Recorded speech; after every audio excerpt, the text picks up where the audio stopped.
Alors, Nicolas Fournier, éleveur de brebis laitières et passionné de chiens de troupeau. D'ailleurs, pour moi, du moment qu'on travaille avec des animaux d'élevage, eh ben, le chien devient un indispensable. Alors, un chien, oui, mais un chien sélectionné et apte à ce genre de travail. Donc, ça veut dire un border collie, par exemple, ou une autre race, mais une race adaptée au troupeau qui a été sélectionnée pour ça, avec des éleveurs qui restent dans cette dynamique de chien de travail. Donc le but, c'est d'arriver à avoir des chiens avec une grande motivation au travail et surtout une complicité et une envie de travailler avec nous. Donc on va créer une espèce d'association, complicité dans le travail. Et ça se passe déjà par le choix d'un bon chien et derrière d'un encadrement sous la forme de formation ou de suivi ou de conseil.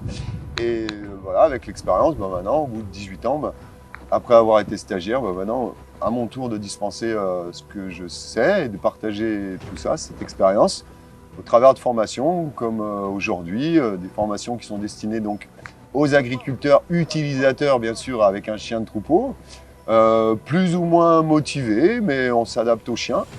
Et puis aussi tout public utilisateur qui n'est pas forcément agriculteur, mais qui ressent le besoin d'utiliser un chien de troupeau. Ce qui est important, c'est le démarrage sur les chiens, parce qu'en fait, on prendrait n'importe quel chien, ils ont tous envie d'aller courir après les animaux. Seulement, la différence, c'est que le chien de travail, si on lui met un petit peu des contraintes, qu'on lui dit passe de ce côté plutôt que de là, et il va nous proposer toute sa bonne volonté. Alors qu'un chien qui n'a pas été forcément sélectionné pour le travail au troupeau, voilà, ça va vite le dérouter et il va abandonner. Alors que le border, vous lui dites non, pas à droite, et lui, il vous propose d'aller à gauche avec toujours autant de motivation. Et au bout de 2 ou 3 séances, on arrive à utiliser son chien et à enfin se dire ça y est, c'est bon, grand moment de bonheur, je peux sortir mes brebis avec mon chien et ça va bien se passer. Le but ultime, c'est ça, c'est de se sentir bon berger avec son chien. Arriver à ce que ça devienne un vrai chien de troupeau, arriver à ce que ce soit lui qui fasse le boulot auprès des brebis et plus moi. Et c'est vrai qu'ici, ce que j'ai trouvé intéressant, c'est que le chiot vient de la ferme, que vous connaissez les parents, et que résultat, je me suis dit, voilà, il y a une vraie connaissance du chien que j'ai.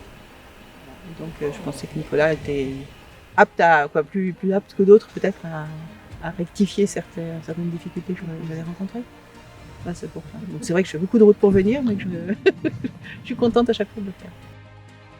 Déjà, je pense que comme beaucoup de choses, il faut un apprentissage. Donc apprendre tout seul, c'est ce que j'ai fait sur pas mal de domaines, mais ça prend beaucoup de temps et les années passant, j'ai envie d'aller un peu plus vite quand même.